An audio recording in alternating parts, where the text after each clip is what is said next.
City of Stevens Point Public Works Committee meeting, recorded September 13, 2021.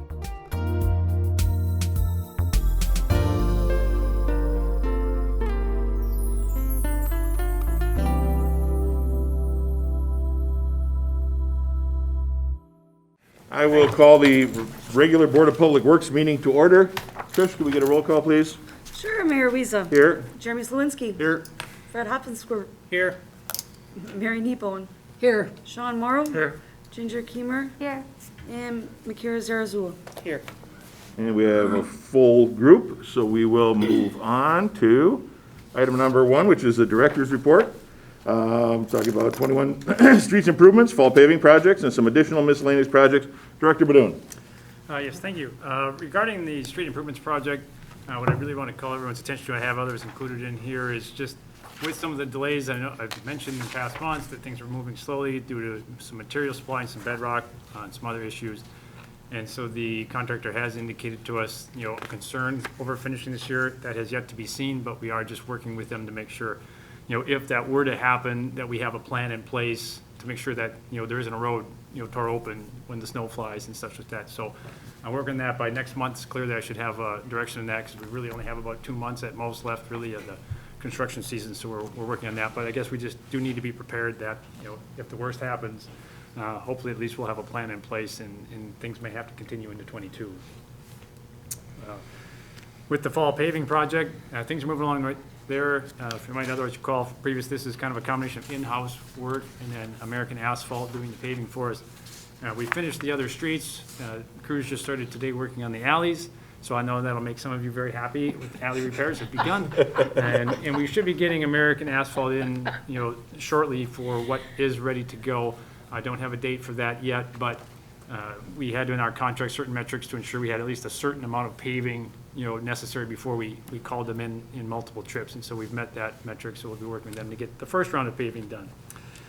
And then lastly, additional projects. I just wanted to point this out. I thought this was kind of nice in here, and I included the template here. So really just wanted to point out that there is in the packet, the template for the university. We've been working with them, and really at first I didn't think it was going to happen. They had inquired about it, and then we did kind of agree to something. I will point out though, and even Mr. Weir, I think you're on today, he called me to point out as well, is what I've included in here is an early template. I don't have the updated one. This was a test to make sure that we did get back. There are some errors on there. If you really scrutinize it, we have made corrections in those, and we will receive the correct signs when we put those letters up. But those when they're ordered, I believe they may have actually been, but when they otherwise arrive, then we'll get those up, and we will highlight the university area, which will be, I thought, very cool. Mm-hmm. I agree.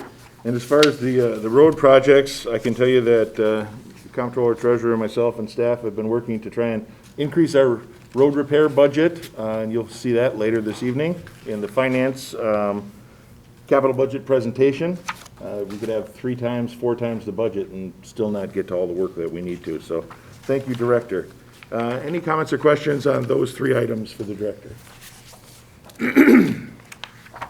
Alder Nebone.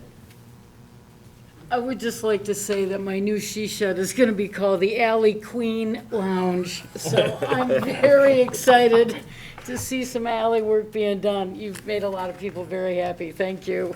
Thank you.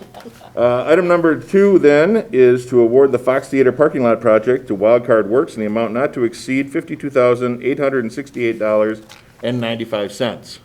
Need a motion? Motion, so moved. Thank you, Alder Morrow. Is there a second? Seconded by Fred. Discussion? Comments from the audience? Pretty self-explanatory. Okay, hearing none. All those in favor signify by saying aye. Aye. Aye. Any opposed?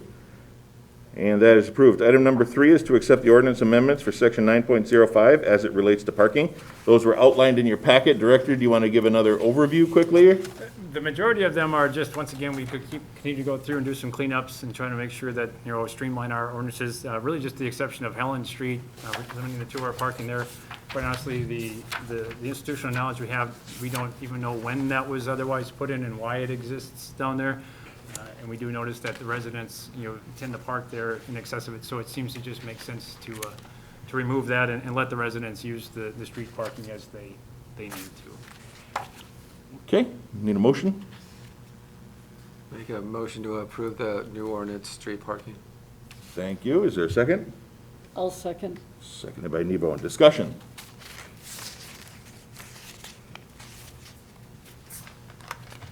Any comments from the audience?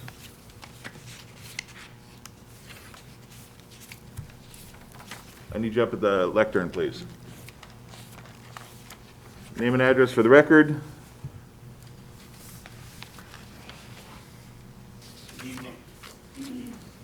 Dave Iden, 1008 Matilda Street, Stevens Point. I've just had concern if this is the agenda item in regards to the Business 51 project. Negative. Nope, this is Upcoming? just some hourly project stuff. Yes, that would actually be item number 6. Very good, thank you. You're welcome. Any comments relating to the ordinance amendment with 9.05? Okay, hearing none, all those in favor signify by saying aye. Aye. Any opposed? And that is approved. Item number 4 is to accept an ordinance amendment in chapter 9.19 as it relates to ATV, UTV routes. This request came through Alder Slawinski, so I will turn the floor over to you for an overview and then ask for a motion. I did submit a memo regarding my request. I have been contacted by a local ATV, UTV enthusiast group that is just requesting that they are allowed to have the ability to basically go down West River Drive on the west side to go from the north side of the city limits to the south side of the city limits. Again, this was brought forward back in April. I feel that some of the concerns were addressed. I also have Jennifer Barden here this evening. She's been helping other municipalities with answering some of these questions that arise. And then also I do have another individual from an ATV, UTV group that is here to answer any questions if they do arise, so. Okay, I encourage the. do you have a committee to- motion, sir? What's that? I will move to approve or accept the ordinance amendment in chapter 9.19 as it relates to ATV, UTV routes. Thank you. Is there a second? Second. Thank you, sir. Okay, now, discussion. Anyone on the committee first? Alder Nebo. Pretty much said it before, these things are not safe on city streets. I've opposed it then, I'll oppose it now. I don't see the point of having one city street be an ATV route. Are you just gonna go back and forth? I think this is just a bad idea. They're not safe. So that's about all I'm gonna say at this point. Thank you. Thank you. Anyone else? Alder Morrow. I just wanted to clarify with Alder Slawinski, that's not for the city, that's for that one road between the north and south. Correct. I That's don't know it. if you want me to answer, or, Yes, I mean, the map should have been in your packet on page 24, it looks like. Okay, I just wanted to The proposal is a test area, really, on West River Drive, allowing people to get from the township north of the city through the township south of the city. and I guess, yeah, that's the two townships that are adjacent to our boundaries have both allowed the ATV traffic. So basically, we're just allowing, the individuals on the north side or on the south side to kind of navigate between the two, through the city on the west side. Okay, we'll go with Fred and then Ginger, I'm sorry, Alderperson Keenan. I have a question, and I know it's kind of starting before this. Don't we now allow golf carts, as long as they have signal lights, to drive on the city streets? That would be a question for the police chief, but I don't remember seeing any. Years ago, I thought they were allowing them to be on the city streets. Chief, that's putting you on the spot. That's pretty unique, I don't know. Well, it's just the start. I know we've had limited transportation, I'd have to do some double checking, but related to handicap use and slow traffic signs on it, but I'd have to do some research on that. I would think so. I do remember years ago, and that's a number of years ago, they came to my work with the golf cart, but they had to have signal lights and everything on it. They still have to abide by the traffic laws. These ATVs and UTVs still have to abide by the traffic laws, no matter what. Right. So to get them through on the one side of the river, I think it's a good idea. We need to look forward to them, because they are also going to be bringing business in. Thank you. And Alder Kiemer. Yeah, I guess I just wanted to say I initially had some concerns about this too, and I think I still have some small reservations, but I appreciated Alder Slawinski taking the time to address a lot of the concerns that people brought up in regards to helmets, in regards to insurance, in regards to underage users. And I think, yeah, I appreciate the care that you took with that. I also appreciate this is sort of a compromise solution in that it's sort of delineating this use to a small, slightly less used roadway. I guess, I mean, the only other concern I didn't see addressed, I've heard that, sometimes residents or neighbors are upset by the noise of these vehicles. I'm not super familiar with West River Drive, but it seems like a lot of those properties are further offset, where maybe noise would be less of an issue. But I guess I am more inclined to support sort of a compromise solution like this, especially with the temporary nature of, or the possibility of us reviewing it next year. And Fred, I'll get back to you. Alder Zarazua, and then we'll come back for the second round of speaking. I just want to say too, I'm glad that this is coming forward as a kind of a compromise of looking at a way that we can test this. It has a end date in case it doesn't go well. I before supported this hesitantly, but I do feel that it allows for how we're connecting routes, that, a way to cross the city to go from, one side to the other. The fact that they have to still follow the road rules, I do personally feel that they're unsafe, but I also recognize that driving on a city street is not the same as driving in the woods, where I think we see a lot of those accidents happen. So I have had constituents who contacted me about this and asked what was the hang up and why couldn't this happen, and explained some of these safety concerns. But I do like the fact that we're just going to try it out on one street and can't have the opportunity to consider trying it out on one street to see if that works out. Okay, thank you. The only issue I see with having ATVs there are the same issues we have today with cars. I live on West River Drive. Cars go through there 35, 40 miles an hour, sometimes faster. The one that's gonna be working the hardest is right there. And he's gonna have to train them. Our snowmobile and UTV organizations are gonna have to train them. They need to drive the speed limits.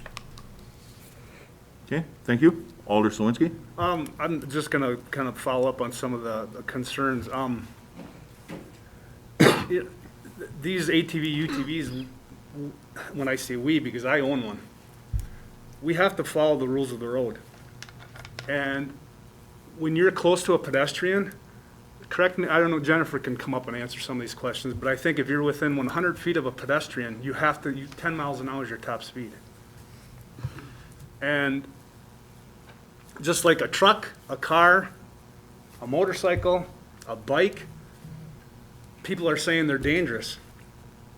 Any motorized vehicle is dangerous if you disrespect the capacity of what it can do. Again, they have to follow the rules of the road. And another thing, what Fred had brought up about the speeding. There's been many times where I have driven my UTV down a municipal road, county road, a rural road. I respect that speed limit that I'm supposed to follow, because if I don't, I'm gonna lose that privilege of using that roadway. So, and I believe that you're gonna have bad apples in any whatever mode of transportation. But again, you abuse it and you speed and you make noise and you're obnoxious, they're gonna lose it. They're gonna lose this privilege. So again, I guess, and that's why, it's 1 year. Let's give it a shot. This is an up and coming trend here. There's a lot of people that are using them. Look at all the municipalities that have approved these ordinance amendments where they're allowing this traffic on their municipal streets, so. And again, Jennifer's here, Jan's here, if you have any more in-depth questions regarding it, I mean, I don't know all the detailed information, but. Thank you, Alder Slawinski. Any other comments from the committee? Okay, then I'm going to open it up to the public. Mr. Ware, you've had your hand up for a while. Go ahead. Yeah, Bob Weir, 727 Second Street. Just to follow up on Fred's comment, I believe it's still in the statute, I don't think it's been changed. In the ordinance regarding streets, there's an authorization for golf carts on North Reserve Street, I believe from North Point Drive up to the city limits. But it is in, there was, last time I read, I think it's chapter 17. If I'm not mistaken. It's in the city ordinance. Thank you, Mr. Ware. Anyone else from the public?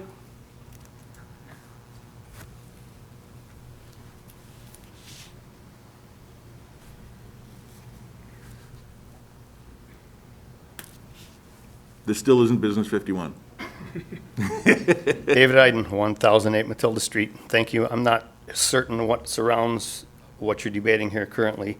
ATVs are dangerous as an opinion, I guess. Cars with people looking at their phones are dangerous also. It occurs all the time. I see it all the time. ATV operators would be expected to follow the rules of the road. Obviously, they're already legal in the counties. I don't know if we've had any safety issues in regarding that. They don't tend to have signals on them, to my understanding, at least maybe the newer ones do. But it's, as another one mentioned here, it's a part of commerce too. And it behooves anyone driving these things for their own personal safety to abide by the laws and, of course, pay attention to what you're doing there. I think it would be a good test to try it. But if you have no baseline for saying they're unsafe, have you ever ridden one? Do you understand what they are about? And if you don't, maybe a little more knowledge on that behalf might be in order also. I think it would probably be a good idea. And now you've got a test bed to just see how it functions and where it goes. And speeding is an issue in town. I understand that also. But, there's enforcement also. I know their hands are full nevertheless, but that's maybe something that comes into question also. Thank you for your time. Thank you. Anyone else from the public?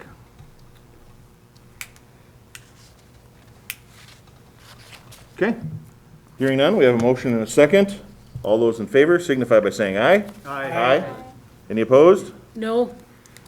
And with majority consent, that is approved. Item number 5 is to accept the design proposal from Strand Associates for the 2022 Street Improvement Project. Director. Otherwise, nothing to add. Hopefully, I Okay. captured everything in the memo. And I would need a motion then. Alder Nebo. I would like to move to approve I should look at the agenda to see what the wording is here. 2022 Street Improvement Project. To accept the design proposal from Strand Associates for the 2022 Street Improvement Project. Thank you. Is there a second? Alder Keemer, I'll second. Seconded by Kimber. Discussion? There it is. Comments from the audience? Hearing none. All those in favor signify by saying aye. Aye. Any opposed? And that is approved. Item number 6 is to accept the recommended alternative for the Business 51 project as presented by AECom so that AECom may proceed to the 30% design phase. Director. Well, they were presented, Amy Canfield from AECom presented last month at this committee. I thought she did a pretty good job in explaining the issues, and so wanted to bring that forward just to make sure that we're not hanging out there and proceed, only take steps backwards. So just looking for some official action to sure we do that most efficiently, move forward. Okay, thank you. Motion. Alder Keemer, I'll make a motion to accept the recommended alternatives for Business 51. Thank you. Is there a second? Seconded by Zarazua. Would you restate it, please? I didn't quite catch it. To accept the recommended alternative for Business 51 project as presented by AECom so that AECom may proceed to the 30% design phase. Thank you. Okay, discussion. First among the committee. Well, Alder Nebone. I would just like to commend the director and staff for all the work that you guys have done on this. This is going to be quite a project for this city, and I really appreciate everything your staff has done, so kudos. Thank you. Quite sure, yes. This is going to be probably the largest in a generation. Yeah, really. That's how big a deal it is, so we want to make sure we do it right. I will, being a member of the committee and a voting member at that, I will say that I am not very happy with the roundabout proposed at Fourth Avenue and the acquisition of property that's going to be required to make this particular alternative happen. And I'll just leave it at that. Moving out, members of the public. Oh, sorry, didn't see it. I'm sorry, Fred. That's okay. I just wanted to say, I had a chance to sit down with the director a week ago or so, and I voiced my opinion. I told him how I felt about the roundabout, so I'm not a big fan. But I've had time to not only look at it, but I've had time to talk with people. And being that I worked on campus and I got to see how the students move through it and everything else, I'm not 100% sold, but I think in the long run, because of so many lanes, it's going to be better. At least I'm hoping so. Like I said, I just look at it that being that way. Are we still going to have some issues with traffic? No matter what we put in there, we're going to have an issue. Because sorry to say, we always called it a cattle crossing, but when the classes got out, the roads were packed, and you had nothing to do but for 6, 7, 8 minutes, wait for kids. So it's what we're going to have to live with. So I don't know how we're going to do anything else. I mean, I'd be really open to see anything else come up, but as of right now, I would say this is probably our best alternative. Thank you. Thank you. Before I move back out to the public, any committee members? Okay. Now, members of the public, we'll start over here in the back and then work through the room this way.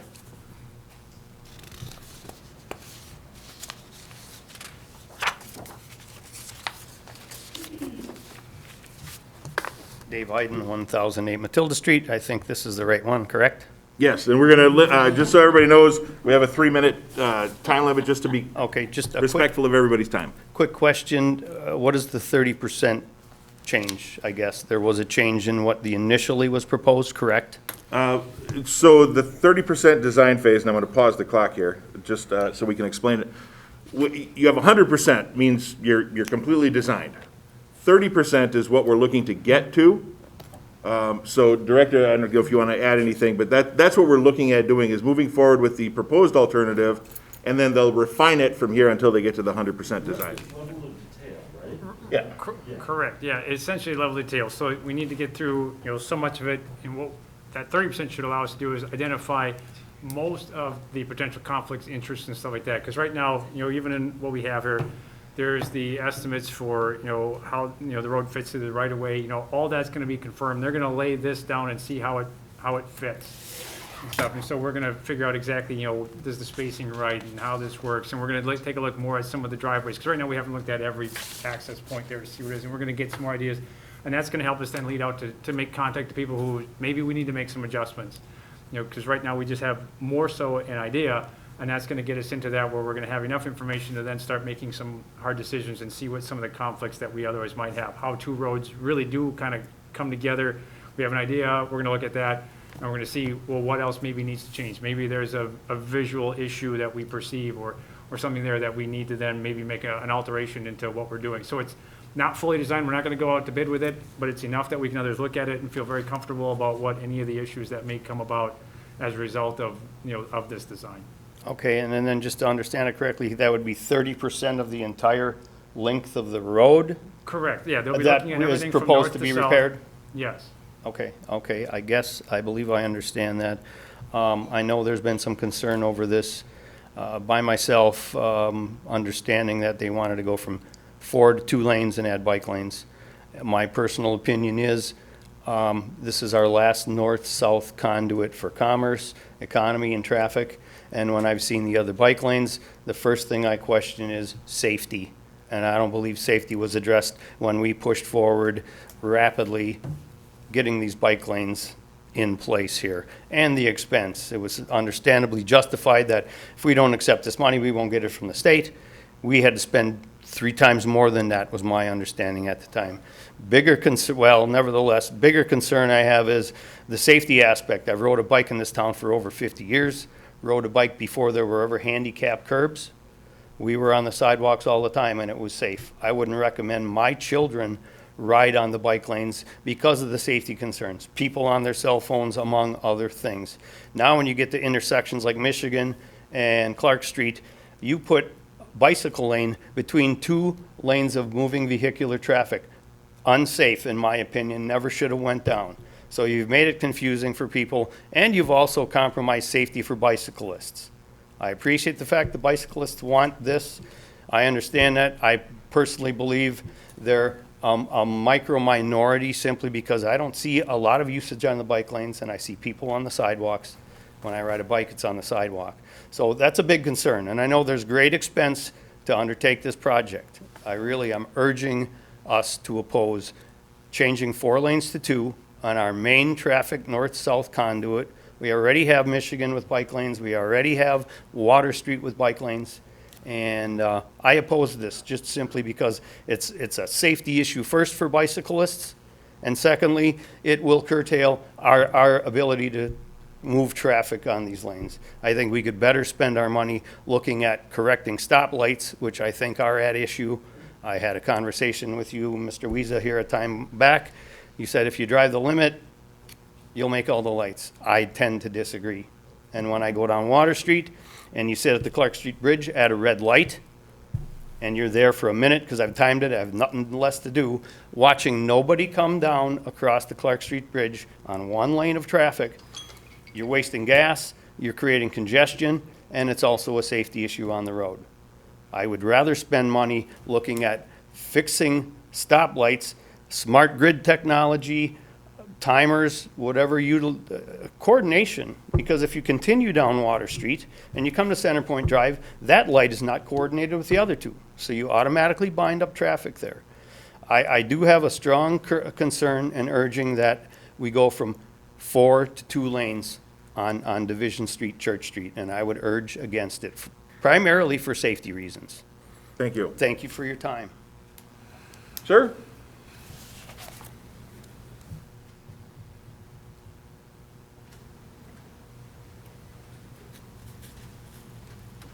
Hi, my name's Neil Prendergast. I live at 1924 Plover Street, which is about 5 or 6 houses away from Division.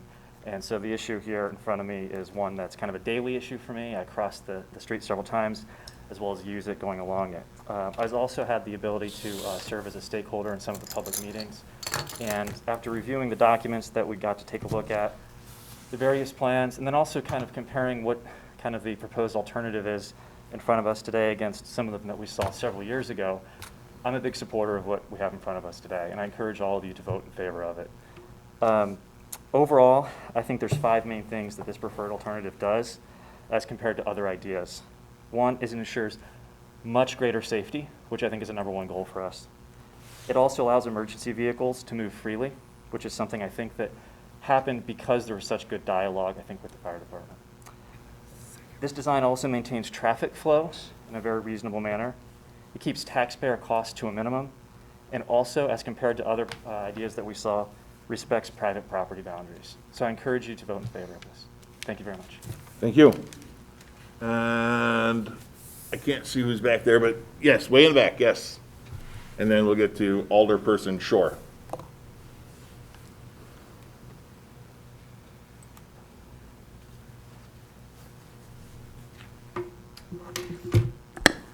Aline Kozlowski, 545 Franklin Street. Hey, neighbor. I oppose this, and I just want to make a couple of comments for the reason why I am. He mentioned traffic flow just now. I think going from 4 lanes to 2 lanes is actually against helping traffic flow. I think we have enough bike lanes in the city. When you guys rolled out with e-bike lanes initially, I thought it was just a waste of time. I don't see a lot of bikers. I do see some that utilize, but I also see some on the sidewalks. I don't know if any of you remember the 80s or 90s.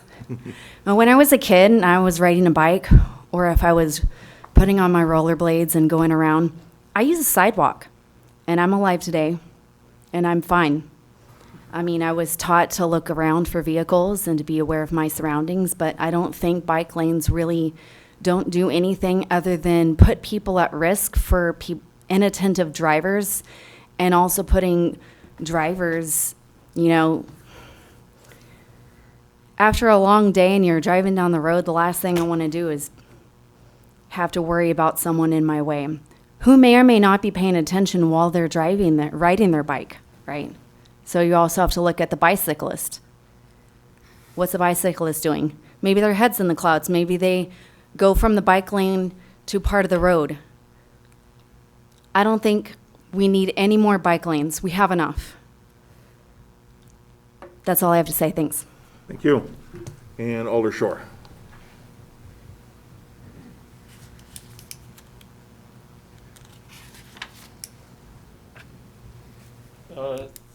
Thank you, Mayor. David Shore, alderperson for the 2nd District. I support this and had constituents get in touch also in support. I'm sure I have constituents who are opposed. I just didn't happen to hear from them. To pick up on some of the discussion about commerce and safety, a big reason that I support this is commerce. I'm sure trucks use North Division at various points. Meanwhile, it's a street with businesses. Actually, it could have more businesses than it does, which is sort of the point, or one of the main points of the master plan. And so for whatever traffic is on there for commerce, I'm pretty confident that that's tiny in comparison to what could be there in terms of money changing hands all day on a local street that we all know could be busier in terms of foot traffic. Because as much as we talk about bicycle users, we kind of blow right by thinking about people on foot. And I'll tell you how the two are related. Bike lanes not only open up that space for bike users, it also keeps cars away from pedestrians. So that's the point on commerce. The point on safety is to listen to the discussion of drivers and, let's keep the bicycle users away from the drivers. It doesn't paint a very good picture of the safety of the drivers. It sounds to me like, keep the bicycles out of the way because the drivers can't be trusted. That's to my ears. And what's missing from the discussion is when drivers have to share the road, they have to be more careful. And I think that's a good thing. Thank you. Thank you. And anyone on this side? Yes, sir, in the back.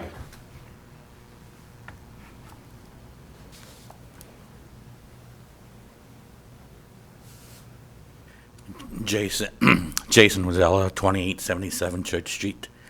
It's where I live, and they're going to be relocating that building possibility. It's also a BMI dealership. And I was just wondering what was the policy about when they relocate stuff also. If someone could answer that. All right, I'm sorry here, we're not really doing questions. Can you contact Director Badun tomorrow? Yeah, I can do that. And he can give you the process, should there be one. Okay. So you're on the south side? Yep. Right on Rice Yeah, and I White. think I know where that is, right. And then also, The dealership, the car dealership, right, you're talking about? yeah, Yeah. EMI. Yep, by, Community thrift store. say the old Isodrome. And then about the bicycles and stuff, I do a little bit like the bicycle lanes, but I'd see a lot of bicycles going the wrong way down the wrong bicycle lane. Like if they're marked, they're going on the, like, going towards the traffic instead of with the traffic. And I know also, according to Wisconsin statute, bicycles are considered legal vehicles. So they are allowed on the road, so I don't mind the bicycle lanes. So, Thank you. Contact Director Badoon tomorrow morning, and he'll get an answer for you. okay, thanks. Thank you. Logan, are you coming up here to speak? No. Okay, then we'll go to Mary, and then we'll continue moving this way.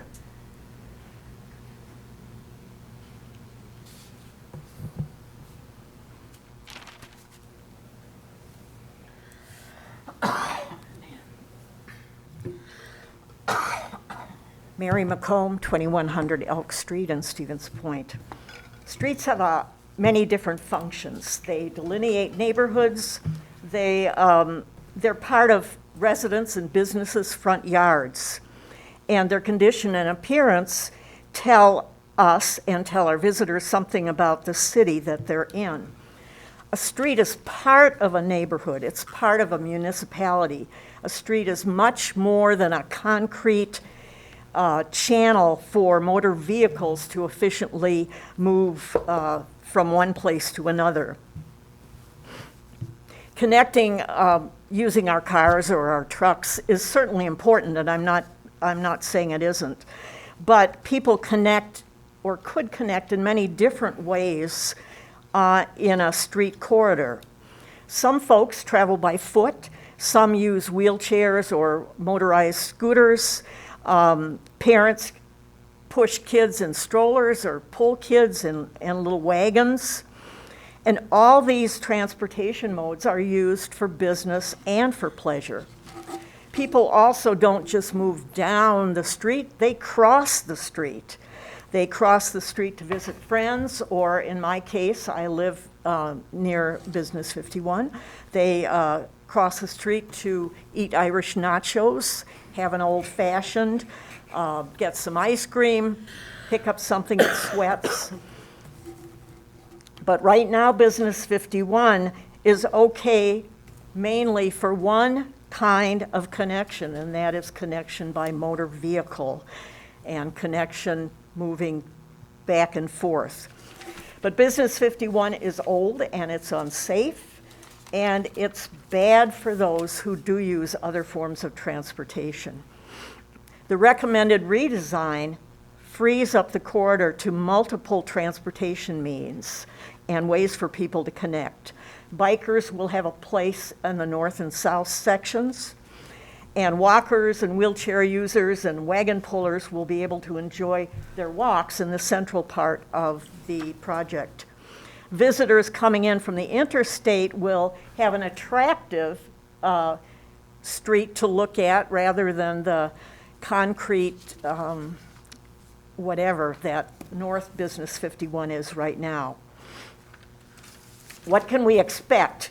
What do we know from data about other municipalities that have made this sort of redesign? We can look forward, again, to friendlier conditions for people who are walking, biking, using wheelchairs. We can expect drivers to continue to use the corridor.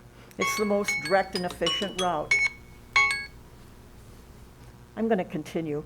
Wrap it up as soon as you can, please. We can expect continued, the same or improved vehicle capacity, plus fewer crashes due to slower speeds and fewer conflict points. Calmer traffic will result from narrower lanes. Improved aesthetics, especially important as we hope to invite people into town for business or school. Emergency vehicles will still have the room that they require. And businesses should enjoy business as usual, or perhaps even improved, because they'll be more visible due to slower speeds, and turning into them should be easier. I've been hoping for this kind of change as long as I've lived on Elk Street, and I encourage this committee and city council to vote for the recommended alternative. Thank you. And the gentleman in the back?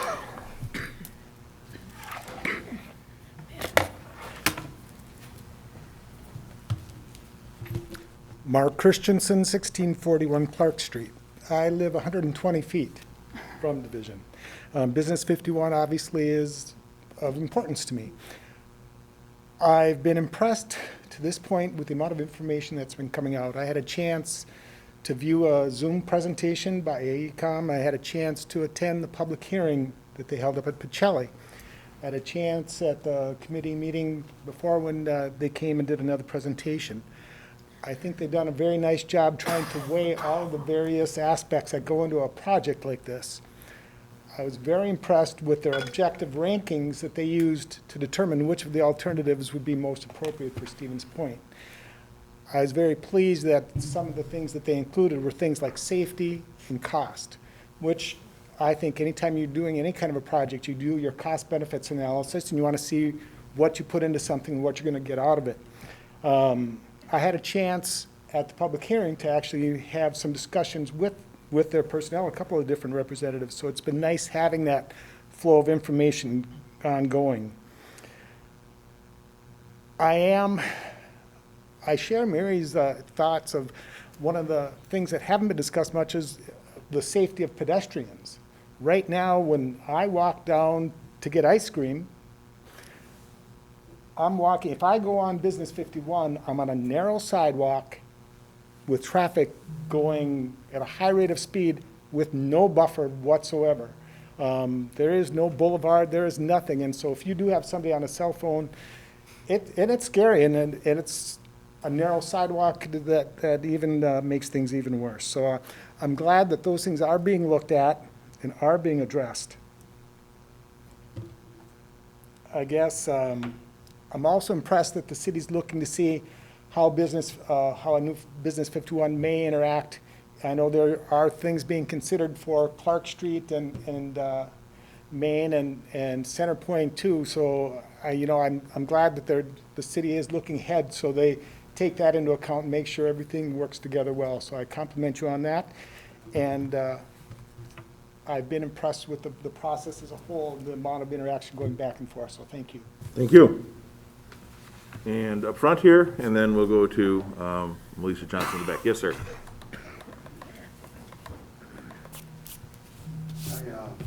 My name is Craig R. Tesh. I'm at 1100 Frontenac Avenue here in Point, but I do have a building at 3133 Church Street. And I just wanted to add here that one of the things that I saw between 4-lane and 2-lane, when right next to us is Arby's. And a lot of people come off the stop sign and they want to make a right turn. And when they make a right turn, the traffic backs up. And people get frustrated, they want to go around, or they want to do it, they look to see if they may go around.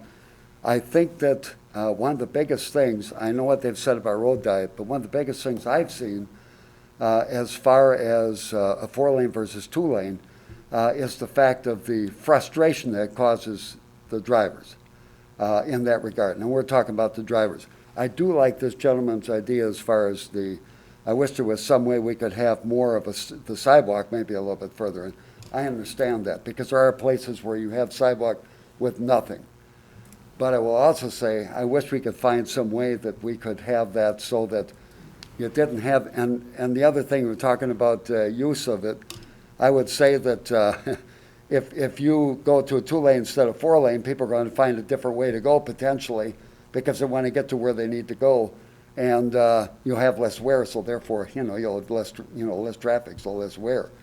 So I don't see that as anything. It's just that I'm just saying those right turns, left turn, I understand you have space for it, but it's the right turns that may potentially, give a problem, especially if there's only one lane and no way to go around. Thank you. Thank you. And Melissa?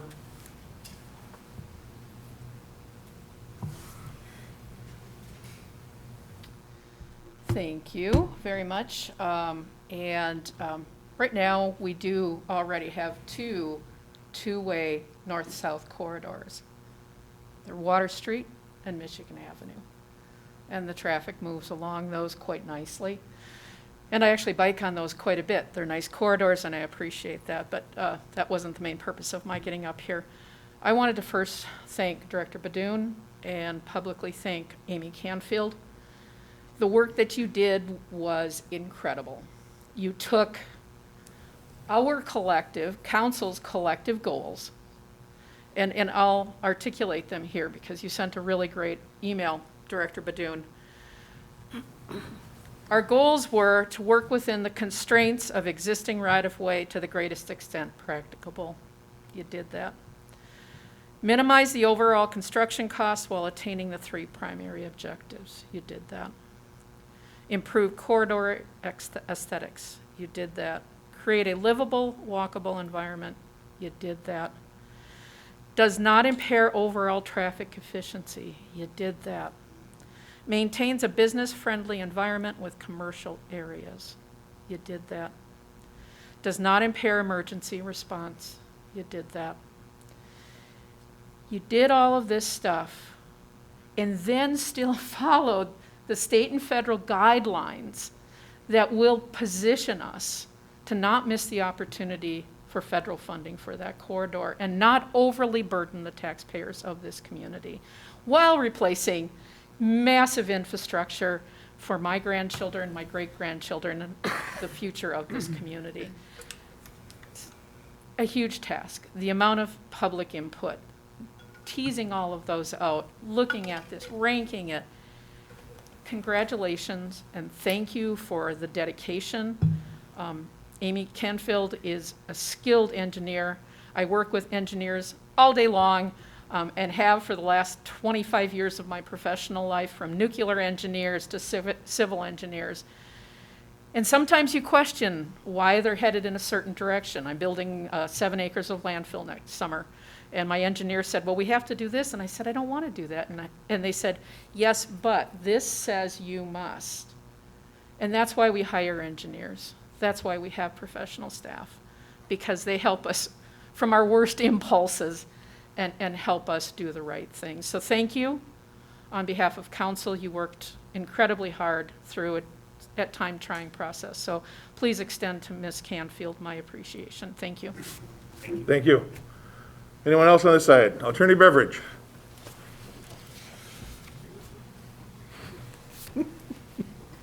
Those of you who are at all these meetings know that it's a pretty rare occasion when I get up and say anything about policy decisions. However, this hits pretty close to home for me because I actually live on Division Street. And in particular, I live on the area immediately north of Belts, where it is some of the most challenging right-of-way width. My sidewalk is separated from the roadway by about 10 inches of sand and weeds. And just to drive home what that really feels like, that's a truck route, and there's a lot of semis. And when I'm out there shoveling snow, they're going by 18 inches from my shoulder. And if you're facing the same direction that a truck's going, and it comes by, you will feel the wind draft of it push you around. And I'm sure you can all imagine that being a little bit unnerving. So the fact that we have a solution on the table here that is going to provide a little more reasonable separation of sidewalk from traffic is very welcome for me, and I'm sure for the other people who live on that corridor as well. Thank you. Anyone else in the room? Sir, you've already spoken, so I want to give everybody a chance to speak first at least one time. Okay, we do have someone online, Trevor Rourke. Oh, look, he's got video too. Hello, can you hear me okay? Yes, sir. Go ahead, you'll have 3 minutes. Okay, thank you. Trevor Rourke, 601 Washington, in Stevens Point. As we all know, Business 51 is at the core of our city's transportation network. It's critical for moving people and goods, of course. Not only does it function safely, it needs to function efficiently. For my 23 years of using this roadway, it seems we have an opportunity to improve on both of these things, among others. Engineering firm AECOM has laid out recommended alternatives for this roadway, a general layout that best meets the needs of our community.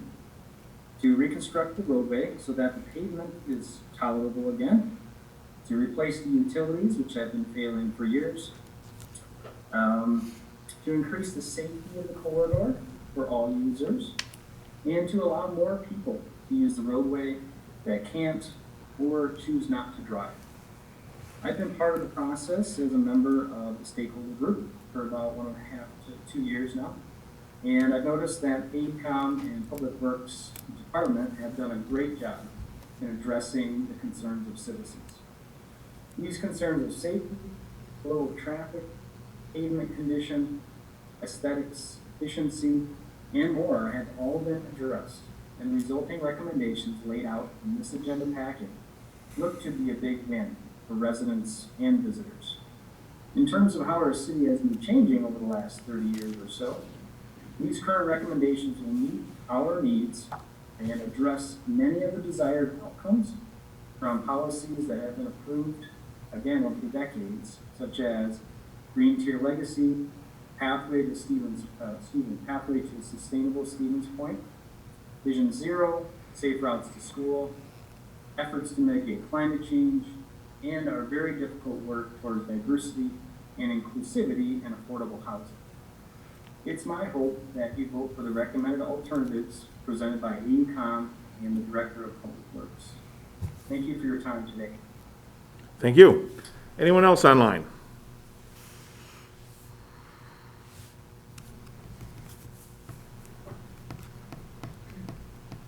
Okay, we'll go back very briefly, sir.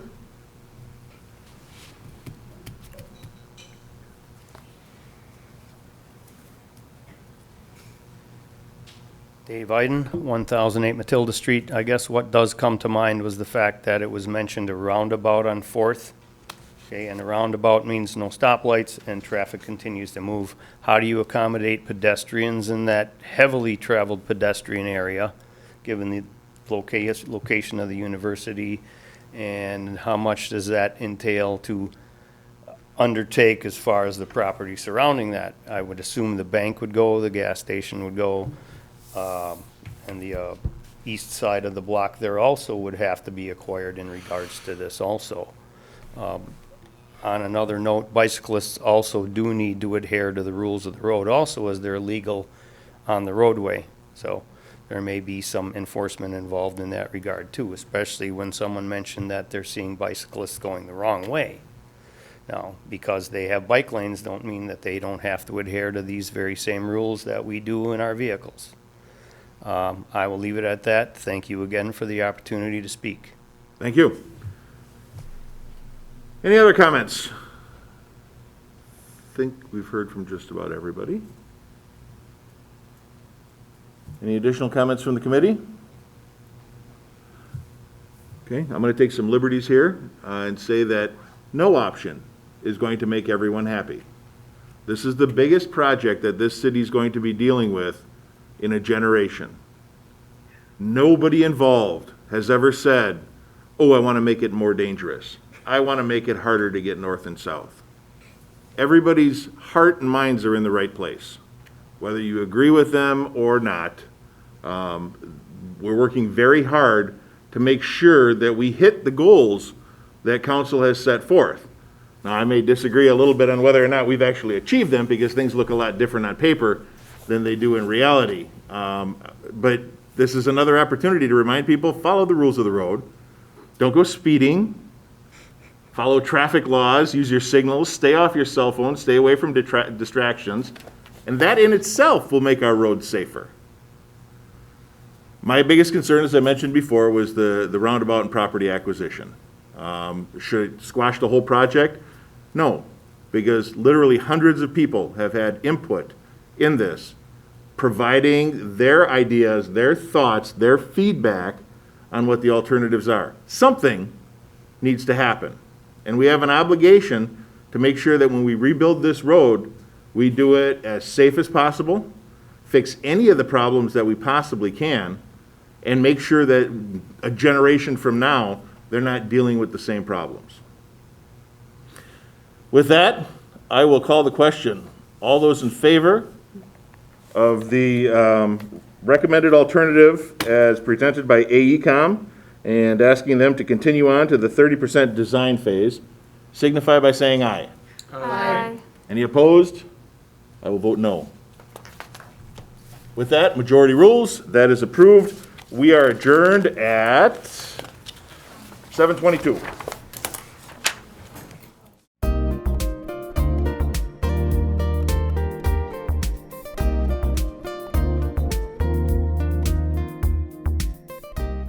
A video of this meeting is available for viewing on the city's website, stevenspoint.com/videos.